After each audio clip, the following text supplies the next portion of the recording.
All across the world, we can see layers of folded rock like those shown in these images. One thing geologists try to do is map the surface of the Earth. In order to do so, they take measurements on the layers of rock to show which direction they are tilted and how they are angled. Some of the common tools they use to explain and show how beds of rock are bent are dip, dip direction, and strike. Let's take a closer look at what these words mean. Dip refers to the angle at which the bed of rock is laying with respect to the horizontal. A 0-degree dip means that the bed is flat, and a 90-degree dip means the bed is vertical. Dip direction refers to the compass direction from 0 to 360 degrees that the beds are dipping towards. In this image, the dip direction is north. Strike is a two-way compass direction, showing the orientation of the bed along the surface. In the image shown, the bed is striking in an east-west direction. To measure dip, dip direction, and strike, you'll need a couple of things. First thing you'll need is a compass. Next thing you'll need is a bottle of water. The last thing you'll need is an outcrop of rock with layering that you can measure the dip, dip direction, and strike. So come on with me to this bed of rock, and let's try to take these measurements. The first one we'll worry about is dip. In order to measure dip, you'll want to use your bottle of water.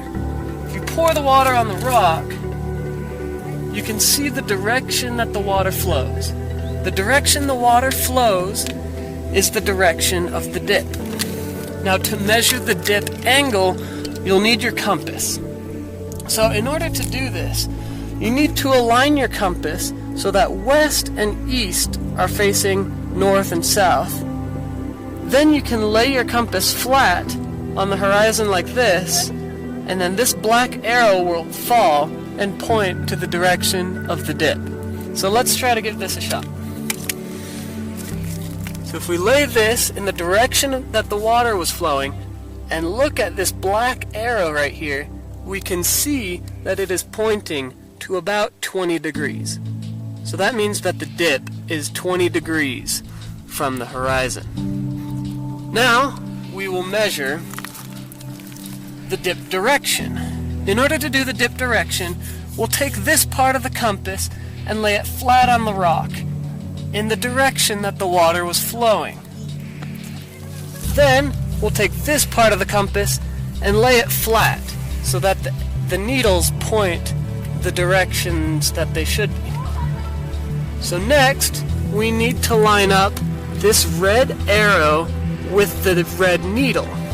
So let's lay that flat, turn the compass until right about there. Then we can see that the dip direction is at about 80 degrees, which is just about east. Lastly, we'll measure strike. In order to measure strike, we need to lay the compass perpendicular to the dip direction along the rock.